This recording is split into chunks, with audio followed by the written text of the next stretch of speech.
Kristal Wick with Artbeads Cafe and Cynthia, who has a really pretty new cup. I just noticed that. I love that. Oh, very nice. And we're so happy you're here to join us for Metal Clay Mania. Oh my goodness. First off, everything comes from my book, Metal Clay 101 for Beaters. I wanted to write a book that was for beaters that did not know how to use metal clay, so they weren't afraid of it. And then I made all kinds of metal clay things. And I made all these fun pieces, bits and pieces, and all kinds of textures. And I gave Cynthia a whole bunch of them, and I said, here you go, have fun. Make all kinds of things. And so Cynthia, show us what you made. Oh my gosh. I have to say I had so much fun. And I always remember when you brought them to me, I thought, okay, I'm gonna pick some. And right away my eyes was like, oh my gosh, I was so excited. So I gave them all to her. I know. She couldn't pick. I was like, yay! So, and what I like is the texture of it. And I love embroidery. So my way of thinking about those is, what can I do around them? So I started with some peyote stitch. I think they look so much fun on this peyote band. And simple. Very like everybody simple. can do that, right? Yes, yes. So I started with the ring here. I love that. The very cute ring. Oh gosh. And then because there is a hole in all of them, I put the Swarovski. I saw the Swarovski through that with a little seed bead to maintain the crystal. Yep. Very easy to do. Great. And I thought that was really cute. So what you started with was just a little peyote stitch band, and then Yes. these, what you ended up sewing on, these were just little metal discs. Yes. Now the little metal discs, as you can see, have all these different textures in them, and you used it flat. You just left it flat. Yes. Now you can make them into bead caps or dap them on the dapping block. You can change the shape of them, especially these are all sterling silver, so they're a little softer metal. Right. Really easy. But I like how you just took them right as is, sewed them on. Look at that. You know, the design adorable. was so much fun. I didn't want to do anything. I didn't want to hide it. I just wanted them to pop on my jewelry. I love it. And that's why I was so excited. The other thing that I was excited about it, they were unique. So I knew they were very special. Every So- single thing you make, you are the only one with it. Yes. That's really cool. Yes, That's really fun. It is. So then I made this cute bracelet. Look at that. So I used our seed bead blend, the Merry Mermaid. And it looks very mermaidish, doesn't it? And on top of it, I use Mediterranean Swarovski blend there. So it looks really cute. I really like the mix of the blue and the brown with the silver. I thought that was really beautiful. And I love the little button clasp. Yes, those are so small. sweet. So I use them as button. I thought they were so cute. So a little tip for those, because it's flat and you want the loop going under it. I didn't sew directly on the band. I sew first a seed bead and then I put the disc on top of it. So that gave me a little gap. And then I can put the loop around it. Great tip. Great tip. Thanks. And then this is one of my favorite designs. So it's a little flatter.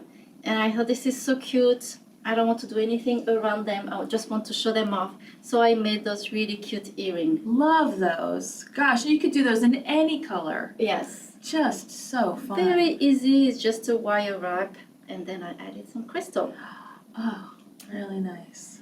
And I thought, okay, let's experiment again, something completely different. Let's do with leather. So I used this leather band. So fun. And I thought at the beginning to rivet them. And I made a mistake. The hole were too big. I couldn't really So you fit. started out with the rivet and then the Yes. hole was too big? Yes. Yikes. And then I thought, okay, let's do some sewing. So in the back of each of them, I sew, on this one, I sew a seed bead Okay. that has 2 holes that can go back and forth. And then on these, those are hooked with eye pin. Oh, goodness. Look at that. What a great idea. Yes. Oh, fun. So I thought that was really funny. It gave a lot of movement with the eye pin here in the middle. Good idea, Cynthia. So completely different than seed beads. And then I thought, okay, let's switch. This is our favorite. Okay, and the minute we're done with this shoot here, that is going on my neck right away. I love that, Cynthia. Talk us through that. Necklace, Oh my goodness. I wanted to make just a simple pendant. And I love embroidery, so I needed to make an embroidery piece with it. So I started first to glue the disc on the beading bag, and then sew the Swarovski on top of it, because you have to remember there is a hole in the middle. And then I embroidery with some seed beads, and I used the warm metal seed bead blends that we have.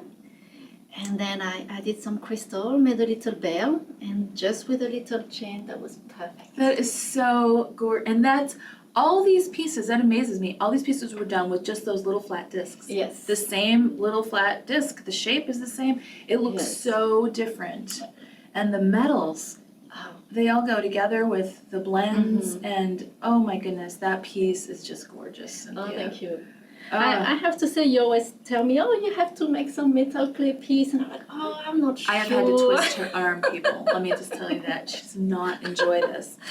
But after seeing this and how simple they are, you told me how simple they were to make and how unique they are, and you can make your own style, and then you make a unique piece.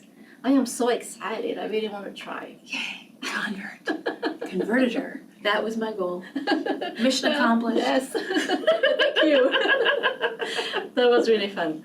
You were not easy to convince. But look at these pieces. Oh, Yes. I'm so glad. I am so glad you had a good time. And like I said, with all of them, they're just same basic principles, same basic techniques, all from my book, very easy. And some of the pieces that I have going on here, oh my goodness, where to even start?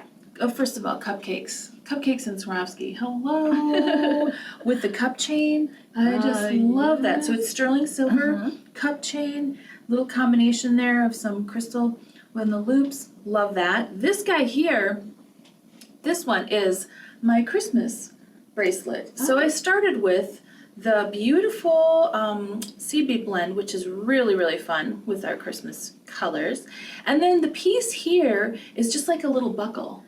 So it's the circle, and then there's a bar, and then you just feed it through like a buckle. So what you want to do is make your metal clay pieces first, so you know the size, and then do your seed bead piece after that. And this one here too is done in a similar way.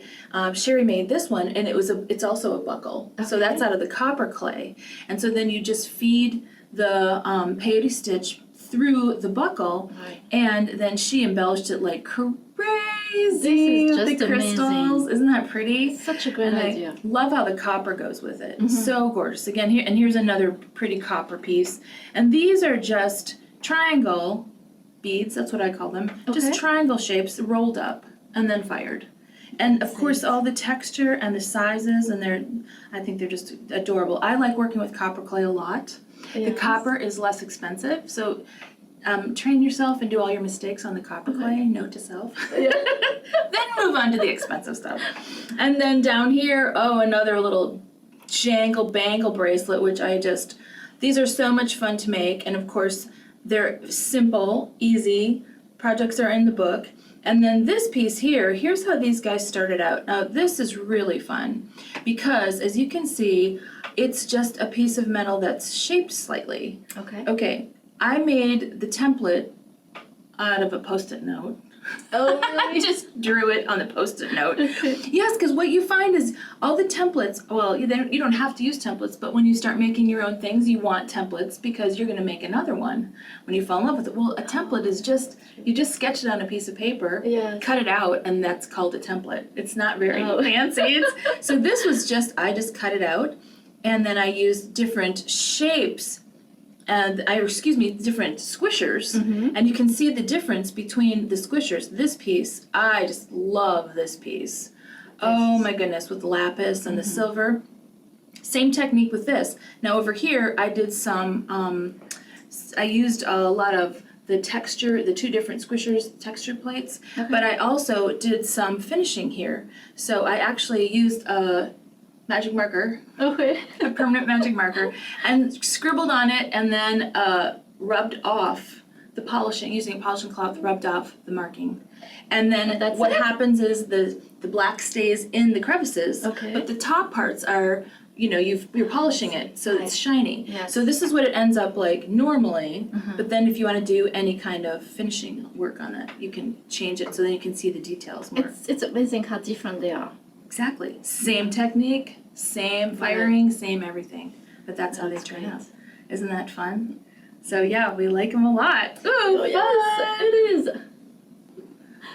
So Cynthia, I'd like to talk a little bit about our kiln, which I'm so excited about, and the metal clay. Right. So there are a variety of metal clays. Now the one that I used and did all the firing in this fabulous kiln is sterling silver. Okay. So you can do sterling silver, we have copper, we have bronze. Right. Oh, all of them are fabulous, and they all have very different flavors to them and textures and the look, and it's very interesting. Now, for the sterling silver, you can fire it in this little kiln, and you don't need any charcoal. Okay. For the bronze and for the copper, you need charcoal in a different kiln. Oh, okay. Okay, so it's like 6 of one, half a dozen of another, and all the instructions how to fire are in my book, and also on the clay. So on the clay packages you get, the manufacturer's instructions tell you firing schedule and everything. But again, this little kiln, which I love, is great for the silvers. So this is for silvers. So this guy, I know, look at this. It's amazing you did all of this in this. Oh my goodness. You would be so surprised too how many things you can fit in here. Here is your firing chamber, and everybody kind of laughed. They're like, well, what can you make on that? You can't believe how much you can make on this.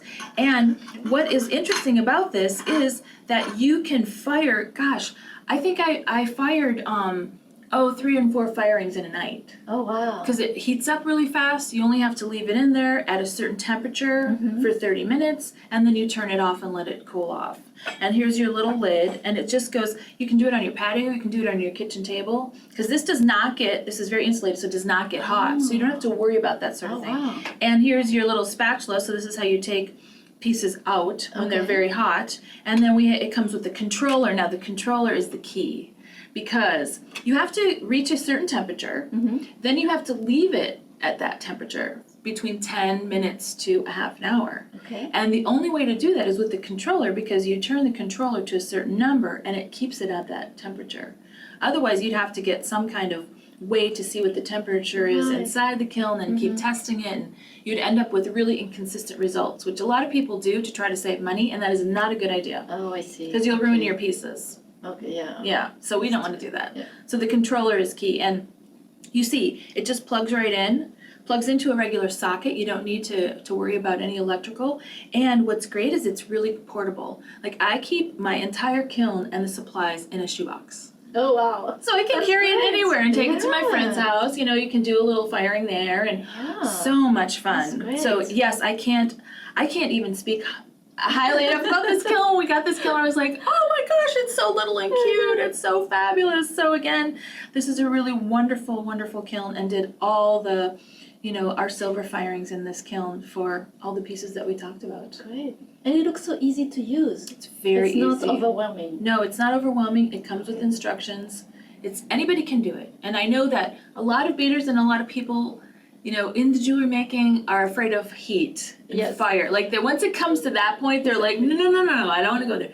This is so easy. Okay. It's so easy. And then you'll wonder why you didn't keep doing it years ago. And you'll be like, okay, over and over, okay, seriously, you will have trouble sleeping at night because you can't wait to do the firing the next morning. Oh, I see. Yeah. So that's how it is. And again, it's so portable and affordable. It's one of the most affordable kilns that's on the market right now, which is great, because kilns are very expensive. So you kind of have to commit if you want to move into the metal clay, world. But again, as you can see, we've just done some really basic beginner projects. You can take it very elaborate if you want, or you can keep it really simple and make your own findings that nobody else has, like what we did. Exactly, yes. That's fun. Isn't it? Oh, so much fun. So thanks for joining us for Metal Clay Mania, you guys. And thank you, Cynthia, for making such beautiful things. Look at that. Anytime you want to give me things, yes, of She course. already put in an order for a whole bunch more. I better get busy. Me too. And feel free to sign up on our YouTube channel and our newsletter, so that you get our newsletter and we let you know when we have all kinds of fun events happening and things going on with Artbeads Cafe. As always, happy beading.